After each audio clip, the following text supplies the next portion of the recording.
Paratmanamekam jagadbijamadyam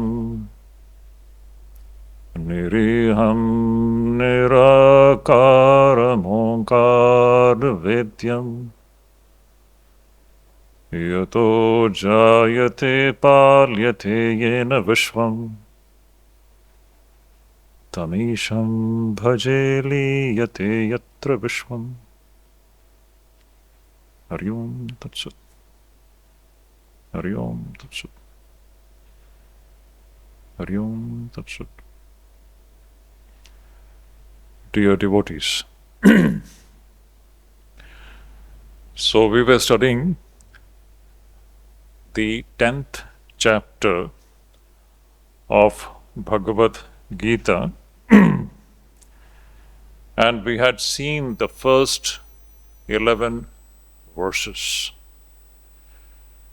Before we take up the next verse, Sri Krishna starts this chapter by saying that, "Hey Arjun, I once again place before you the nature of the Supreme Reality as it is, because it is difficult to comprehend.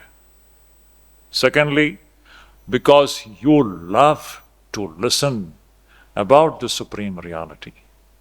And thirdly, because I want your true well-being." Three beautiful things. This is directly related to you and me. Sri Krishna wants our true well-being. The true well-being of the jiva can come only by knowing its own real nature, in no other way. That's a very important point, which indirectly Sri Krishna is hinting at right in the beginning.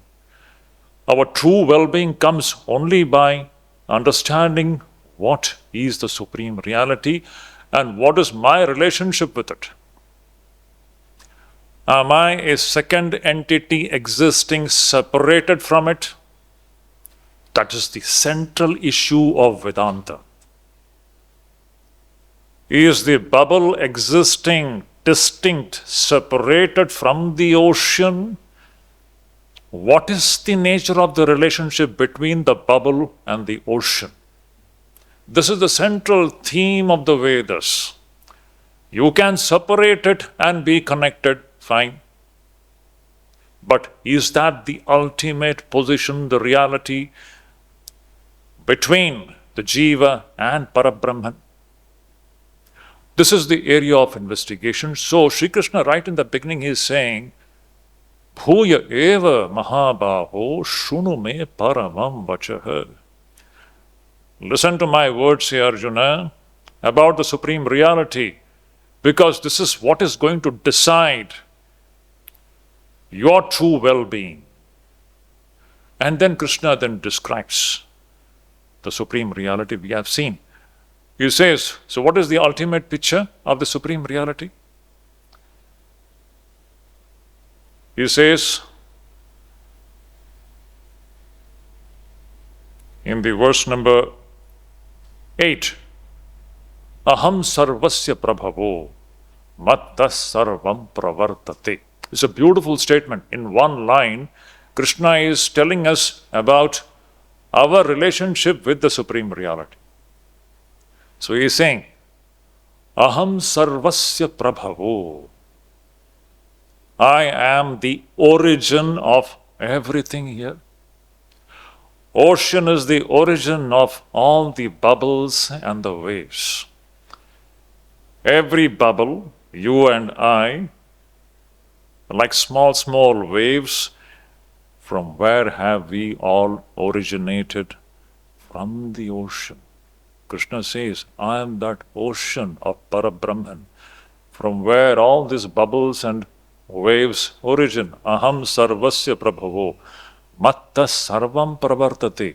All pravartanam, all the activity which is seen on the ocean, the waves rising and falling, the bubbles flickering, bubbles moving here and there, all these movements is possible only owing to my presence. Matta pravartanam. All pravartanam is only possible because of me. Nothing can happen without the presence of Ishvara. These are all extremely experiential utterances. Just imagine this very moment, somebody is speaking, somebody is listening. How are all these activities happening? Inside every activity, inside our every single breath, it is this Prabhu, Paramatma, Parameshwara which is suffused and existing. Without the presence of that reality, nothing can happen. This very moment. So it is indicating at a great reality. Are we really separated from it? This question should trouble us and we should find the answer. Is there a real separation from me and the Ishvara? You cannot prove it. You will fail to prove that the bubble is existing distinct and separated from the ocean. You cannot prove it. The bubble, even when it is existing as a bubble, it is nothing but one with that infinite, limitless ocean. So, matta sarvam pravartate aham sarvasya prabhavo. Through two statements, this is the ultimate picture of what we are experiencing here.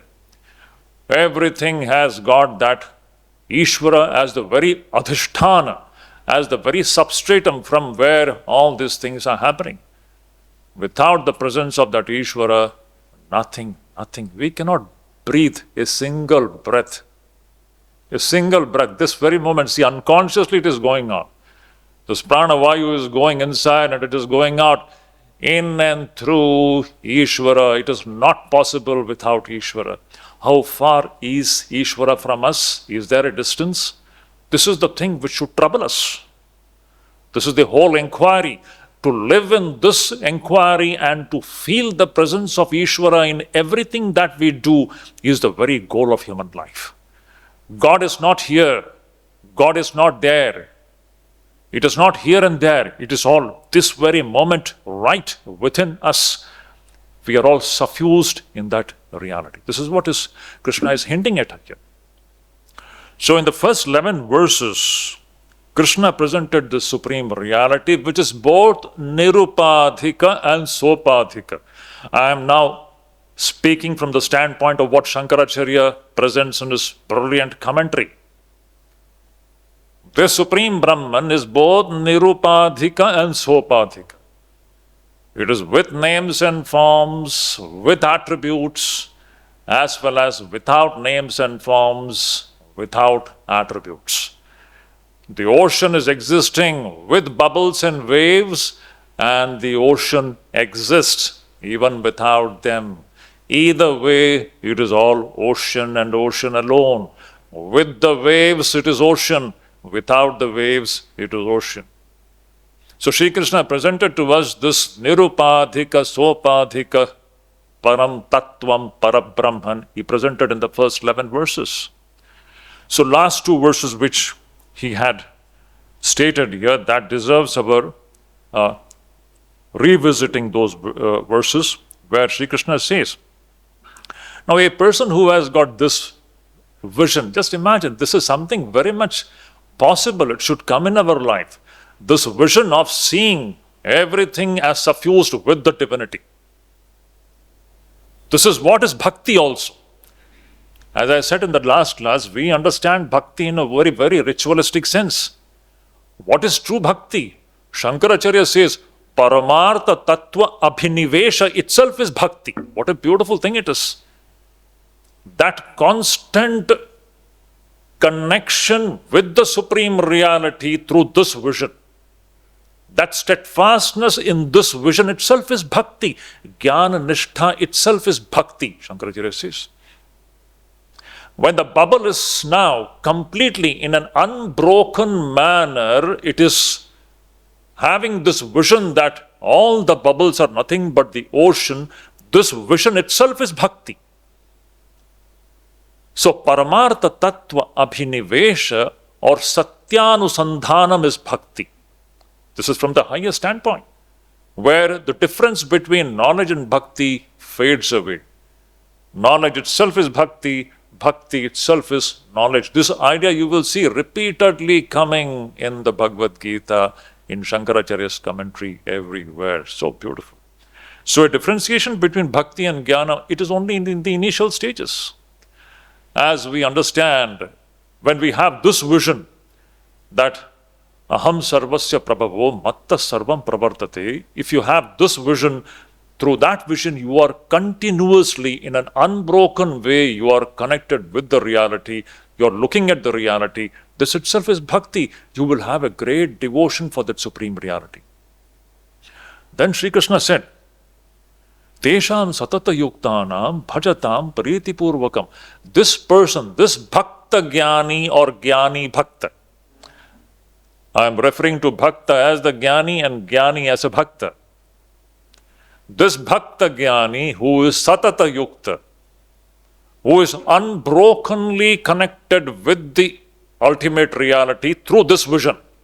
What is the vision? Aham sarvasya prabhavo matta sarvam pravartate. This jnani bhakta who is in unbroken manner connected with the ultimate reality through this vision, Sri Krishna says, Dadami buddhi yogam tam. I bless this jnani bhakta with something which we are all seeking. What is that? I bless. Now this is what is anugraha. Great important factor. I bless this jnani and bhakta with what? Buddhi yoga. Buddhi yoga means what? Enlightenment. Beautiful. Enlightenment.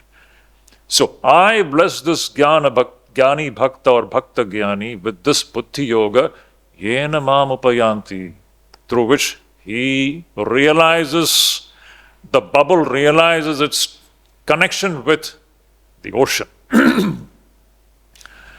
What will be the realization of that bubble? Bubble will understand that I don't exist at all. What is actually existing is Brahman and Brahman alone. Jivo Brahmaiva na aparaha. That bubble is ocean and ocean alone. It doesn't have a second distinct, separated identity or existence. This will be the ultimate realization. This is what is buddhi yoga, the term, very beautiful term, buddhi yoga. Tadami, I bless this person with this enlightenment. And through this enlightenment, what is going to happen? One thing. Sri Krishna says, Tesham eva anukampartham aham ajnanajam tamaha nashayami. I destroy that darkness born out of ignorance, which is in the heart of this so-called jiva. It is I who destroy that darkness by gifting him this great buddhi yoga, by enlightening him. So Sri Krishna uses a beautiful term there. Tesham eva anukampartham aham ajnanajam tamaha nashayami atma bhavasto jnanadipena bhasvata. Bhasvata jnanadipena. By lighting the lamp of knowledge, by lighting the luminous lamp of knowledge in the heart of this jnani bhakta or bhakta jnani. So in these 11 verses, actually speaking, Sri Krishna is mapping exactly what is happening in the life of a bhakta jnani or a jnani bhakta. This is going to happen in everybody's life. It is only a matter of time. Anyone who is seriously doing all those things which Krishna is mentioning here, it is going to happen. There's nothing surprising about it. It has to happen. So that is why we are studying the scripture, so that we understand the line of our growth, the direction in which we are supposed to grow. Otherwise, how do we understand? We may be just doing something mechanically and we will be imagining that this is what is spiritual life. Spiritual life is an evolution in our understanding about what is my connection with that supreme reality. Initially, you may understand yourself to be distinct and separated, but as you, through the Shastra Anugraha and through the Anugraha coming from the Guru, the Jiva begins to understand that this so-called bubble is non-distinct from the ocean. That is what is Buddhi Yoga. And that is the Anugraha of Ishvara. So we have seen till this 11th verse here. where Krishna is telling us the true nature of the Supreme Reality. Now, just like in any classroom where a teacher is communicating with a very capable, deserving student, okay, an interaction between a perfect teacher and a very deserving, sincere student. It is the most amazing interaction.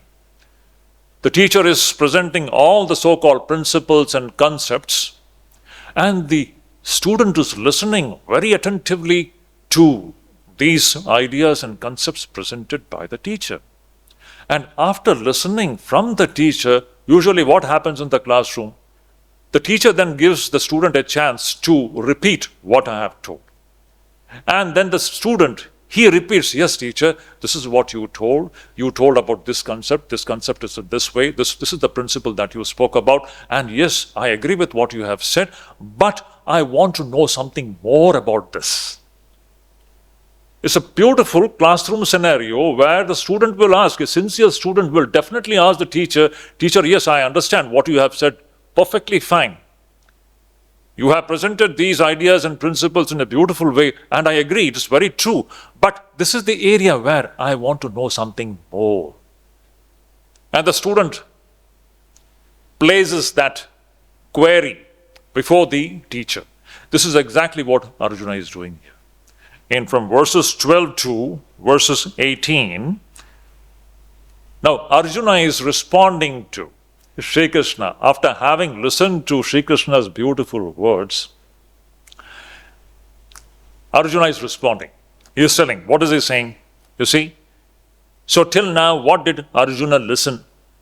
Arjuna listened to the true nature of the Supreme Reality presented by Krishna. And the true nature of the Supreme Reality is both Sopadhika and Nirupadhika. The true nature of the Supreme Reality is with attributes and without attributes. It is with names and forms, and it is also without names and forms. It is Saguna as well as Nirguna. That is the true nature of Brahman. Brahman is Saguna, Nirguna, Brahman. Sopadhika, Nirupadhika. But for most of us, Nirupadhika is totally out of reach presently. For the common so-called creatures or the common human beings like you and me, for us, that attributeless Brahman, which is the true nature of Brahman, it is totally beyond our reach. So, a big principle in spiritual life is that we reach the Nirupadhika through Sopadhika. There is no other way.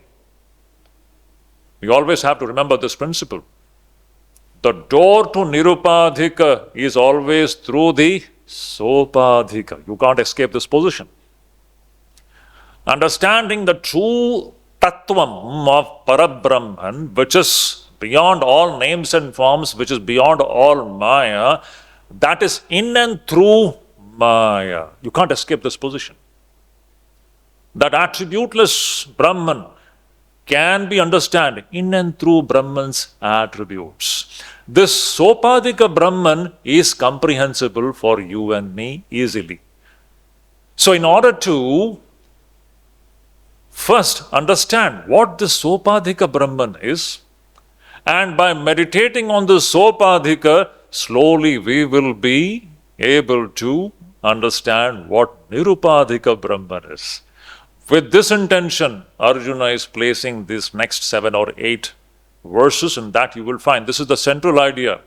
Arjuna is going to ask this question, hey Sri Krishna, tell me about your Vibhuti.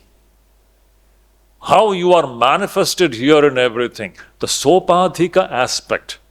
By meditating on the Sopadhika, slowly I will be in a position to understand what that Nirupadhika Brahman is. So a big principle which we have to keep it in mind is that the Sopadhika is the doorway to the Nirupadhika. It's very important. So this is the central idea. running through the next 6 or 7 verses from 12 to, if I'm not wrong, 12 to 18. Yes. Next 7 verses. These 7 verses, the basic idea running in these 7 verses is this, that the door to Nirupadika is through the Sopadika. With this intention, now Arjuna is responding, just like in the classroom, the student responds to the teachings which he had heard from the teacher. Now he is responding. Look at his response. He is just repeating what Krishna has told. What the student had listened to from the teacher, the student is now repeating that. Yes, teacher, yes, this is what you told. This is what you told. And this is what I have understood. But I want to know more about this area. So beautiful it is. It's a beautiful classroom kind of a scenario between an ideal teacher and a sincere student. So Arjuna is responding and is repeating what he heard from the teacher, the greatest teacher, Sri Krishna. So he is saying,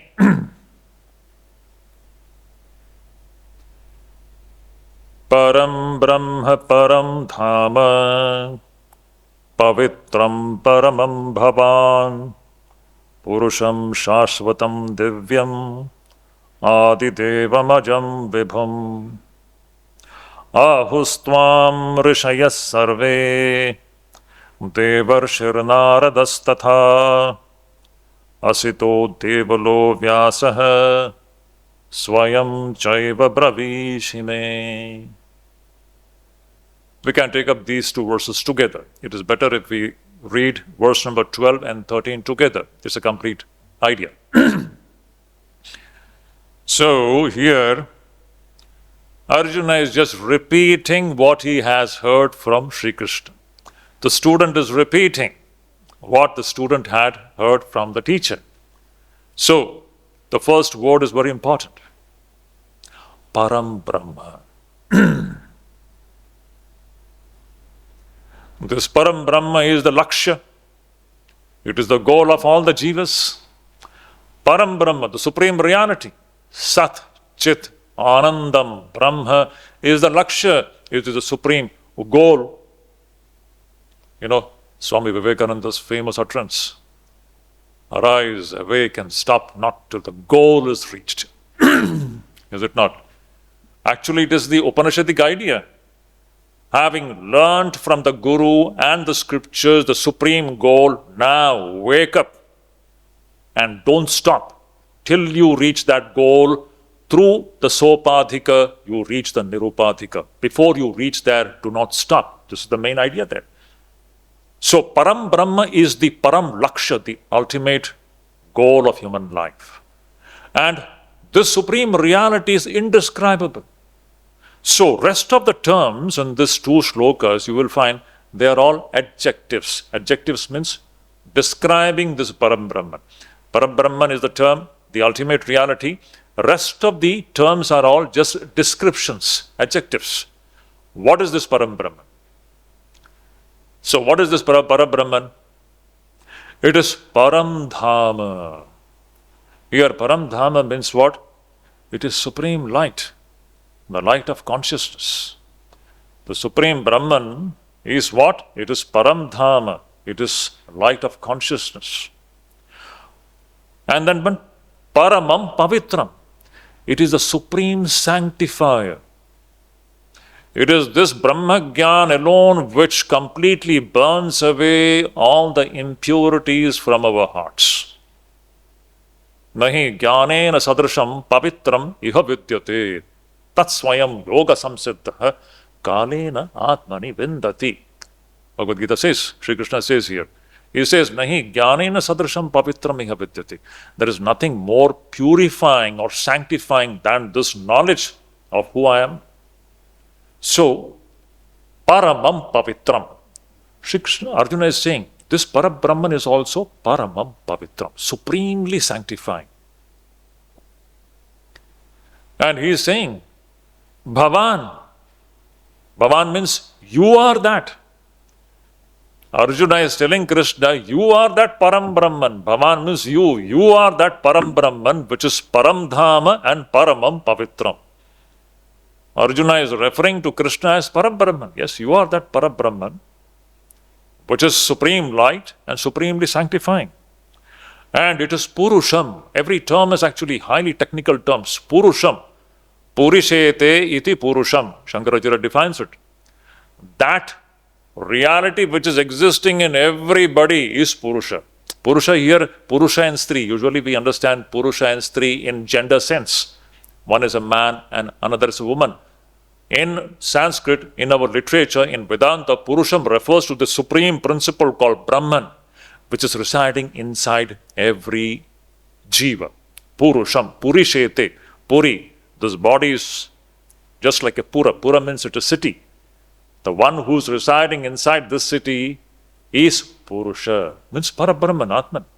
So you are that Purusham, that supreme reality residing in everybody. Shashwatam, indestructible, which can never be destroyed. Shashwatam, Divyam, divine, absolutely divine.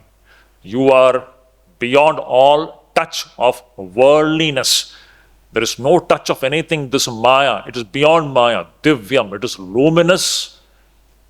It is divine. Adidevam, you are that primal God. Adidevam, primal God. Ajam, unborn. And Vibhum. Vibhum means all-pervading, omnipresent. Vibhum. So these are all the adjectives of that one term, Param Brahman. The first term is Param Brahman, and rest everything is description of that Param Brahman. That Param Brahman is Param Dhama, supreme light. It is Paramam Pavitram, it is supremely sanctifying. It is Purusham, the one reality which is existing in everybody. It is Shashwatam, it is indestructible. It is Divyam, it is divine. And it is Adidevam, the primal reality, the primal God, Ajam and Vibhum, unborn and omnipresent. It is Sarvavyapi, existing in everything. Now, this is being told by whom? Arjuna is saying that this kind of a description is given by whom? Ahustvam Rishayas Sarve. All the rishis, the great rishis, they speak about you in this fashion. All the rishis have spoken about Param Brahman in this way. This is the description of Param Brahman we find from all the rishis. Ahustvam Rishayas Sarve. Devarshi Narada, the great Devarshi Narada, he also speaks about Param Brahman in this very way. And Asito, Devalo, Vyasa, all these rishis, these are all the names of different rishis, Asita, Devala, and Vyasa. All these rishis have spoken about you in this very way. The description of Parabrahman is in this way, given by the great rishis. And Swayam Chaiva Bravishi. And you yourself have described yourself in this very way.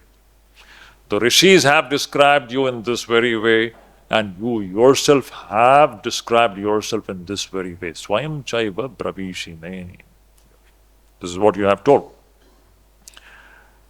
Then he says, you see, Sarvametad ritam manye yanmam vadasi keshava nahite bhagavan vyaktim vidur devanadhanava. Sri Krishna, Arjuna is saying, Sarvametad ritam manye yanmam vadasi keshava yanmam vadasi. Hey Krishna, Arjuna is telling, hey Keshava, hey Krishna, whatever you have told me, yan mam vadasi, sarvam etat ritam manye. I accept that whatever you have told is true. See, this is the positive frame of mind. Not doubting the words of the Guru and the Shastras. It's so beautiful. This is what is Shraddha actually. Shastrasya Guru Vakyasya Satya Buddhi Avadharanam. Sa Shraddha Kathitha Sadbhi Yaya Vastu Upalabhyate. Shankaracharya says, Shastrasya Guru Vakyasya, the words of the scriptures and the words of the Guru regarding that frame of mind which accepts the words of the Guru and the Shastra as true. This is what is Shraddha. This is what is being reflected here in Arjuna's words. He is saying, hey Keshava, whatever you have told me, I accept all that is true. It cannot be false. Then what? Nahi te bhagavan vyaktim viduhu devana danavaha. Bhagavan vyaktim, your true nature means beyond names and forms, nirupadhika, that your true nature, tattvic nature, is not known to even gods and also to demons. Your true nature, nahi te bhagavan vyaktim. Your vyaktim means what? The true nature, the nirupadhika nature, the true nature of the Brahman, which is beyond all names and forms. Hey Krishna, it is not known. It is neither known to the gods, nor is it known to the demons. Deva na danavaha viduhu. Nobody knows your true nature. Now see, if nobody knows your true nature, it includes all of us. We also don't know the true nature of Brahman. We are also darkness as far as the true nature of the Brahman is concerned. So, you see, and how do we gain knowledge? People like you and me, the ordinary jivas, how do we gain knowledge of the Supreme Reality? By doing sadhana, is it not? For ordinary creatures like you and me, jivas, we do sadhana over several lifetimes. There is one verse in the 6th chapter of the Gita where Sri Krishna says, Prayatnat yatamanastu yogi sanshuddha kilbishaha aneka janma samsiddha tato yati param gatam. What is the meaning of that? Sri Krishna is saying that, you see, Prayatnat yatamanastu yogi. There, yogi means what? People like you and me who are sadhakas. Sadhakas through their prayatna, through their hard striving, yatamana and prayatna. They are all striving. Yogis through their hard striving, prayatnat yatamanastu yogi samshuddha kilbisha. What happens? When we do sadhana, what is happening is we are slowly becoming purer and purer. It is nothing but all that we are doing in the name of spiritual or religious life. It is all nothing but purifying our antakaranam, nothing else. There is no meaning to whatever we are doing. You're going to the temples, doing this puja, that puja, pilgrimage. It is all meant only for one purpose. Chitta Shuddhi. To purify our mind which is today impure. And what is the impurity? Impurity is nothing but desires. We should make this point very clear. As long as we have desires for the things of the world, the antakaranam is impure. So everything that we are doing in the name of religion, going to the temples, doing puja, japam, everything is meant to, we are cleaning the mind. Samshuddha kilbishaha. Kilbisha means impurity. Removing the impurity from our minds through prayatna and yatamana, yogi, through striving. In that way, aneka janma samsiddha tato yati param gatim.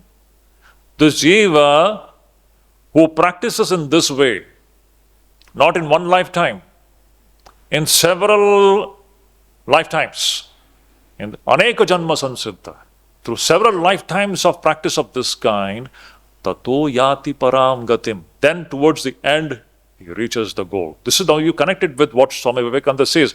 Arise, awake, and stop not till the goal is reached. It is not one lifetime striving.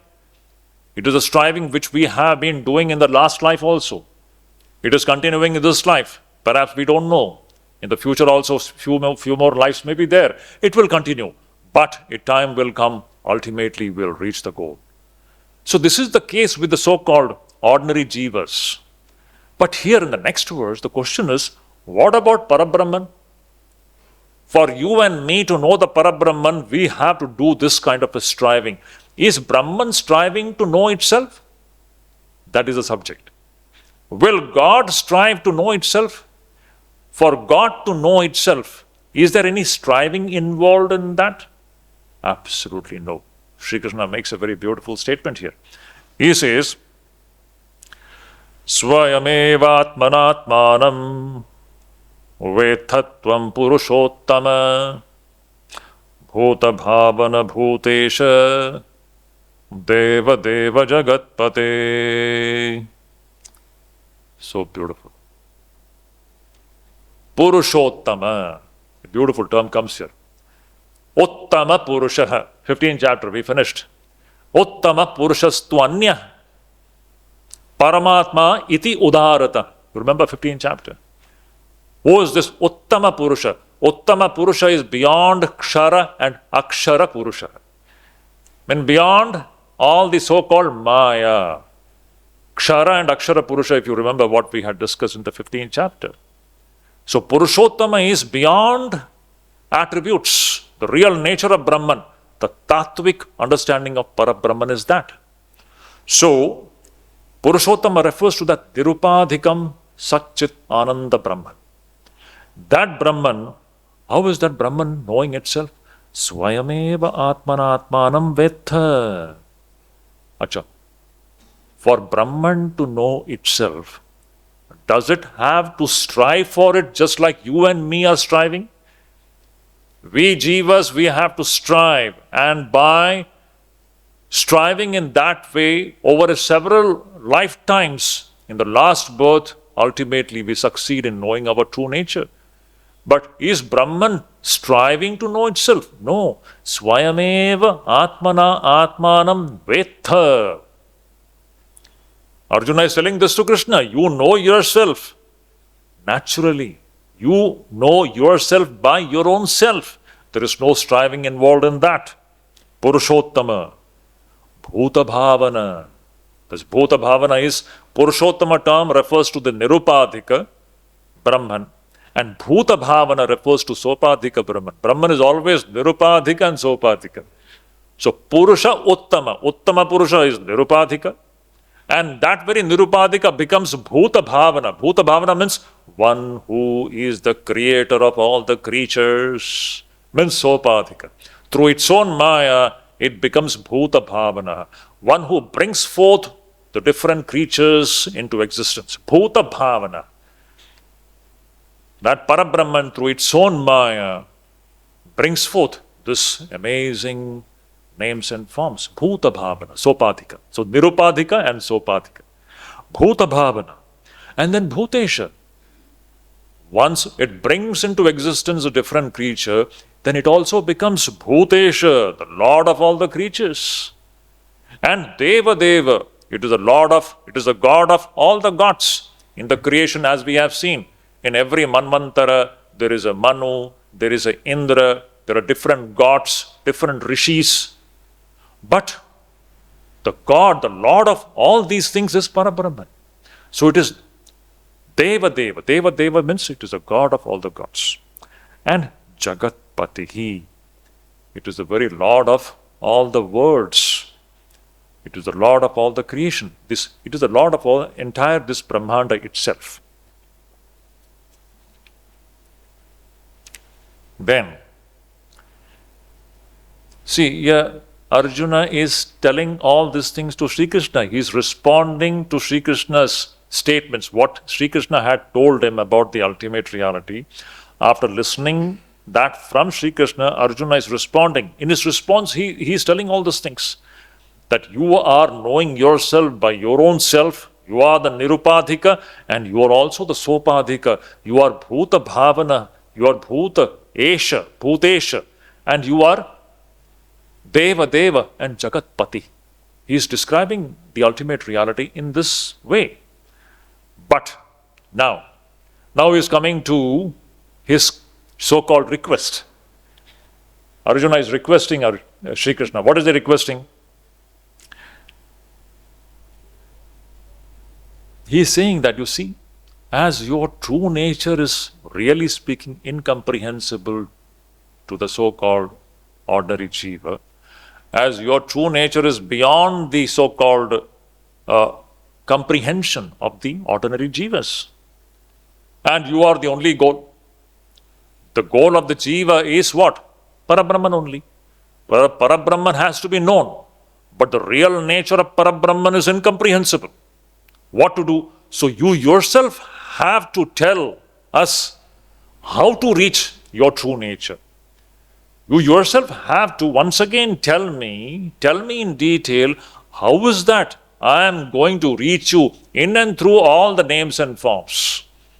This is the query in the next so-called verse where Arjuna says, Vaktumarhasya sheshena divya hyatma vibhutayah yabhir vibhutibhir lokan imam stvam vyapya tishthasi.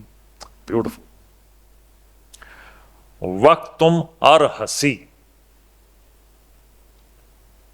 Hey Krishna, you should once again repeat, tell us, Vaktum arhasi. Asheshena, please once again in detail. See the student's request to the teacher. He heard many things from the teacher. He has got some comprehension of it. And he is repeating those very ideas. But yet, he has not reached the goal. He wants to know certain things in detail. That's why the student, Arjuna, is requesting the teacher, the great teacher, Krishna, and is saying, once again, O teacher, Vaktum arhasi. You have to once again tell me, Asheshena, in detail. Divya Atma Vibhutayah. Atma Vibhuti, your divine manifestations. How you are manifested in everything, please tell me this in detail once again. And your manifestations are what? Divya, aprakrita. Shankaracharya says, it is not ordinary. Your manifestations, they are all divine. They are not ordinary. Ishvara is manifested here in everything. So this is the vision which is constantly being presented to us by the Vedas and the Shastras. So beautiful. Repeatedly I keep on. It is the Shastras, the scriptures, the Upanishads, which keep on repeating this idea. This vision that what we are referring to as God or Ishvara, it is not centered in some place. It is not limited to one particular form. It is not limited to one particular time. You cannot limit this reality in temporal framework to a particular place and even to one particular form. It is existing in all the forms, at all time, at all places. This is the vision. So, Atma Vibhuti, hey Krishna, tell me in detail about your Vibhuti, how you are present in everything and your so-called omnipresence is divine. Divya Atma Vibhutaya. And then what? Yabhir Vibhutibhir Imam Lokan Vyapya Tishthasi. What a beautiful thing it is. The second line is so beautiful. Arjuna is saying this. You are Tishthasi. Tishthasi means you are existing. Hey Krishna, you who are the Parabrahman, you are present. Tishthasi means you are present, you are existing. How are you existing? Vyapya, having pervaded everything in and through your Vibhuti. In and through your Vibhuti, you are present and you are existing in everything. What a beautiful idea it is. So see, this is the central theme of the Vedanta, where one thing we should understand, that every bubble, every wave is suffused with the ocean. Is this not a fact? Are the bubbles and oceans devoid of the water of the ocean? Can you imagine bubbles and waves devoid of the water of the ocean? Can you even imagine such a thing? What do you mean by bubble and wave? It is ocean only. It is completely suffused with ocean. It is completely soaked in ocean. Similarly, what Sri Krishna is actually hinting at here is everything here, what we are referring to as Jiva, Jagat and Ish, Jiva and Jagat.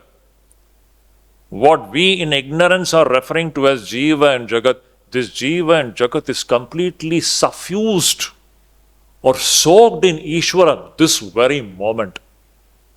This is the perception which the scripture is blessing us with. This perception that this very moment, see, as I said before, in this very moment, our body, the gross body, our prana, our mind, our buddhi, our sthula shariram, our sukshma shariram, our karana shariram, everything is suffused and soaked in Parabrahman. This very moment, it is not going to come later.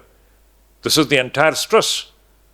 And that is what Arjuna is hinting at here when he is saying that Yabhir vibhutibhir lokan imam stvam vyapya tishthasi. Hey Krishna, you who are Param Brahman, you are existing here. You are present here in everything through your own divine vibhuti. The divine presence of Parabrahman in everything this very moment. Arjuna is telling this to Sri Krishna. I want to know more about that. I want to know more about your vibhuti, your omnipresence. In how many forms are you present here? You are present here in so many beautiful forms. Now, why is that Arjuna wanting to know more about this Atma Vibhuti, Ishvara's Vibhuti? Why? That is the topic of the next verse. Beautiful. Arjuna is asking Sri Krishna, asking him to tell me about your Atma Vibhuti, that Vibhuti in and through which you are present, you are existing here in everything. I want to know more about that. Why? The reason is that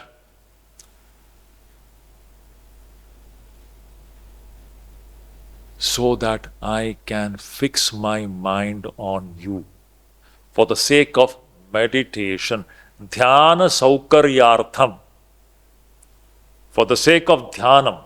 If you all remember in the first class itself, I had mentioned this point, this 10th chapter, where Parabrahman's Vibhuti is described, Ishvara's Vibhuti is described. The main Shankaracharya in the very beginning makes this point. It is meant for what? Why is that that one Ishvara is present in so many beautiful forms? Why is this being presented to us? So that we can take up any one of these beautiful forms and meditate on it. And it is in and through that one-pointed meditation that ultimately from Sopadhika you will be reaching the Nirupadhika. In order to facilitate this 10th chapter has been given. That is the central idea of the 10th chapter. To facilitate meditation, dhyana saukaryartham, in order to help us in having the true meditation to fix our mind on the Supreme Reality. So that is the main intention behind asking this question. So Arjuna says, Vaktum harasi. Hey Krishna, now you have to tell me in detail. Asheshena, Divya Atma Vibhutaya. I want to know about your Atma Vibhuti, how you are present in everything. Katham vidyamaham yogim tvam sada parichintayan keshu cha bhaveshu chintyosi bhagavan maya. So beautiful. Why is Arjuna requesting Krishna to tell about his Atma Vibhuti? Why? Why? Katham vidyamaham yogim tvam. Tvam katham vidyamaham. Now it is your problem, my problem. What Arjuna is telling is exactly, he is representing our wish. We wish to experience Ishvara. Is it not? A sadhaka, a mumukshu is a person, a jiva who is intensely aspiring to experience Ishvara. Is it not? A jiva or a mumukshu is a person who is intensely, one-pointedly, he is wishing, he is longing to experience Ishvara. That wish is being echoed here by Arjuna. Arjuna is saying, Katham vidyamaham tvam. Hey Krishna, how shall I know you? Know you how? Sada parichintayan. By always meditating upon you. Parichinta. Parichinta means not only chinta, parichinta. Parichinta means meditating on you at all times. Sada parichintayan. As I said in the beginning, the 10th chapter, this vibhuti is being presented to us to facilitate meditation so that we can, in an unbroken manner, fix our mind on the supreme reality. So Arjuna is telling, hey Krishna, how shall I know you? By constantly fixing my mind on you and you alone. Katham vidyamaham yogi. Acha, yogi. Sri Krishna is referred to here as yogi. Now, yogi, the term yoga, yogi has got several meanings in different contexts.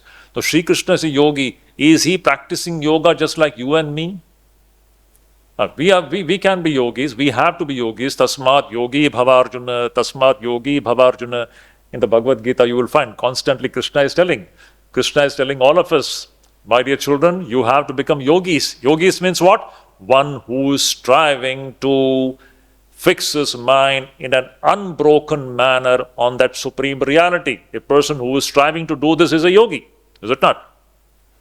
Now here Krishna has also been referred to as yogi. Is Krishna striving to keep his mind on the supreme reality? So here yogi doesn't mean that striver. Here Krishna has been referred to as yogi, but here yogi in Krishna's context is not a sadhaka who is striving to keep his mind on the supreme reality. So what is the meaning of yogi here? Shankaracharya says yogi means what? One who is endowed with supreme Aishwarya. That person is yogi. Means Ishvara. Ishvara is with Aishwarya. That is yogi. So Arjuna is saying, Katham vidyamaham yogim. You are a yogi. You are a yogi means Ishvara or Parabrahman, which is fully endowed with Aishwaryam. Sovereignty. All powers, Jnana, Shakti, Bala, Virya, Sampanna. In his commentary, he mentions this elsewhere.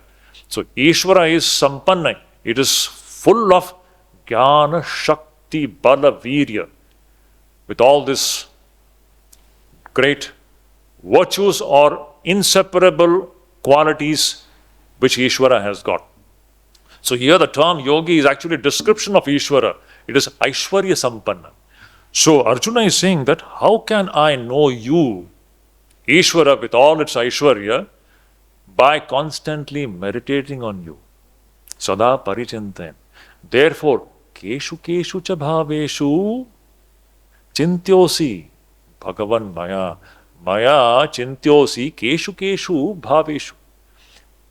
By me, which are the different objects which I can use for my meditation. Keshu keshu cha bhaveshu. Bhaveshu means different objects of meditation. Which are the different objects of meditation using which I can fix my mind in an unbroken manner on you and you alone. Again, let me remind you, the central point is what? Vibhuti Yoga is a chapter where Ishvara's divine manifestations, omnipresence and omniscience, as we discussed before. Vibhuti and yoga means what? Omnipresence and omniscience. This is the main topic. So, in order to facilitate our meditation, this God's Vibhuti is being presented in and through the 10th chapter. So, Keshu Keshu cha bhaveshu chintyosi Bhagavan maya. So, hey Krishna, which are those objects which I can take up for meditation, by which I can ultimately know your true nature.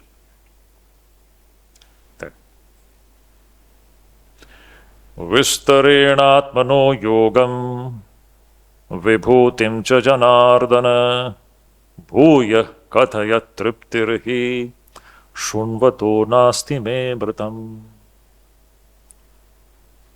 Arjuna says, Bhoya Kathaya, again. See, now the request coming from the student to the teacher. The student is telling to the teacher, please once again, bhuya, bhuya means once again, please kathaya, please tell me once again. What? Vistarena atmano yogam vibhutim cha. Tell me in details your vibhuti and yoga. We have seen what is the meaning of vibhuti and yoga. Vibhuti is omnipresence and yoga is omniscience. Tell me in detail about your omnipresence, how you are present here in everything. And that reality which is omnipresent is also omniscient. Tell me about that in detail. Vistarena atmano yogam vibhutim cha bhuya kathaya. Please tell me that once again. Triptir shunvato nasti, shunvato me triptir nasti. You have already told. Now, see one thing. Here, when Krishna is saying, Arjuna is saying, Bhuya Kathaya. Once again tell me. Once again means what, Earlier in the 7th chapter, this God's Vibhuti was introduced. In the 7th chapter and in the 9th chapter, which we have finished. Earlier we studied the 7th and the 9th chapter. In both the 7th and the 9th chapter, God's Vibhuti has been discussed in brief. It was only introduced. If you just remember, I can just touch upon those verses. In the 7th chapter, from 8th to 11th shloka. In the 7th chapter, from 8th to 11th shloka, Sri Krishna had introduced the subject of the omnipresence of Ishvara. Where he says, you see, Rasoham apsu kaunteya prabhasmi shashi suryayu pranavas sarva vedeshu shabdam ke paurusham drishu. If you all remember that. That, O son of Kunti, I am the taste of water. I am the effulgence of moon and the sun. The letter Om in all the Vedas, the sound in space, and manhood in men. I am also the sweet fragrance in the earth. I am the brilliance in the fire, and the life in all beings, and I am the austerity of the ascetics. Know me to be the eternal seed of all beings. I am the intellect of the intelligent. I am the courage of the courageous. And of the strong, I am the strength, which is devoid of passion and attachment. Among creatures, I am desire, which is not contrary to righteousness. So all these things. So already in the 7th and in the 9th chapters, and I don't want to go into the details of that, already we have finished that. So the subject of Vibhuti, the omnipresence of Ishvara, was discussed before. That's why now Arjuna is saying, please tell me that, repeat that. There you had introduced it in brief, now I want to know it in detail. So he is saying, Bhuya Kathaya Vistarena. Now what you had introduced in earlier chapters, now describe it in detail. So in the 10th chapter you will see this entire chapter is a detailed description of Ishvara's omnipresence. So beautiful. And he is saying, I am not getting satiated by listening to your nectarian words. Triptir nasti. I am not getting fulfilled. I am not feeling satiated. Your nectarian words which is coming out of your mouth about the supreme reality, it is so nectarian that I am not becoming satiated. This will be the state of every so-called serious sadhaka and mumuksha. A sadhaka and mumuksha will never be satiated by listening to the words of the scriptures, shastras. He will hunger for it more and more, more and more, as long as he doesn't reach the goal. This is one of the very important characteristic of a real true mumukshu or a sadhaka. The tremendous longing. He is never satisfied by listening to just once or twice. He wants to listen more and more, more and more, more and more. It is just like a hungry man who is wanting to eat more and more, more and more, more and more. And yet he is not getting satisfied. So that is the kind of feeling here Arjuna is expressing to Krishna. He is saying, I am not satiated by listening to what you have told till now. That's why please tell me more about this, your omnipresence in detail. And here, Hey Janardana, a beautiful term here. So, just 2 minutes, I'll take it up. The term Janardana, Shankaracharya beautifully, Janardana is the name of Sri Krishna, is it not? Janardana is the term, name of Sri. So Sri Krishna, Shankaracharya interprets this term. Sanskrit is such a beautiful language. The meaning of, what is the meaning of Janardana? It has got two meanings. Jana means what?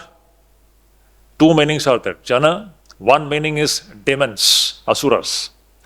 And Ardha. Ardha means what? Shankaracharya says, to make someone go. The act of going, to make someone go. That is the meaning of the term called Ardha. And Jana means demon. So Janardana is the person who makes the demons go to hell. Shankaracharya says, Janardana is the person who makes the demons, means all the evil things go to hell. Means Ishvara. When Ishvara's knowledge comes, all the so-called evil things, they disappear. So, very technically, the term Janardana means what? That great Ishvara who makes all the demons go to hell. This is one meaning. And the second meaning is what? Jana means the ordinary creatures. And Ardha, the second meaning of the term Ardha is what? To pray. So Janardana means what? Janardana is that reality or Ishvara to whom the ordinary Jana, the ordinary creatures pray to. So Janardana is that Ishvara to whom the so-called ordinary Jiva or creatures, they pray. So that is the meaning of two beautiful meaning which Shankaracharya talks about, the term Janardana. So Sri Krishna's name is Janardana. So Janardana refers to Ishvara. Either it can be taken in the sense that one who makes all the evil things disappear, or the one entity to which you and me, the ordinary creatures, pray to. So we end up here. So this is what we see here. Arjuna's response to what he had heard from the teacher called Krishna. And he wants to know more about this so-called Ishvara's Vibhuti. Why he wants to know more about? So that he can fix his mind on one of these Vibhutis, and through Sopadhika, he can reach the goal of Nirupadhika and know the real nature of the Supreme Reality. Now, from the next verse onwards, the beautiful, it's a very, and especially the first few verses from verses 19, first few verses are simply brilliant. And of course, now from here till the end, it is all omnipresence of Ishvara. How Ishvara is present in so many forms.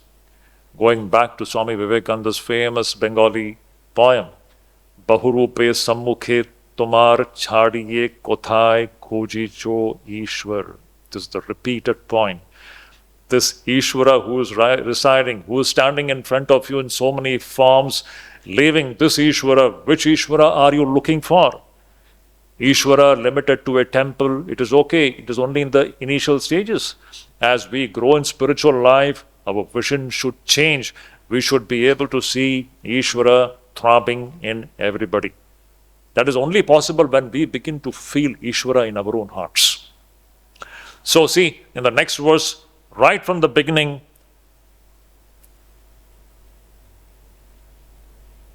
I'm just touching upon that point before I end. So the first thing, the 20th verse, Krishna says, Ahamatma Gudakesha Sarva Bhuta Shayastitaha. First you see here, I am that Atman, Sarva Bhuta Shayastitaha. I am that reality existing here. When you see here, you will be able to see everywhere. That is the secret. This is what is the so-called the right vision, the Samyak Darshanam, which now Sri Krishna is going to present us in the coming verses. It is going to be very interesting. We will take it up in the next class. Let's stop here. Om Shanti Shanti Shanti Harihi Om Tat Sat.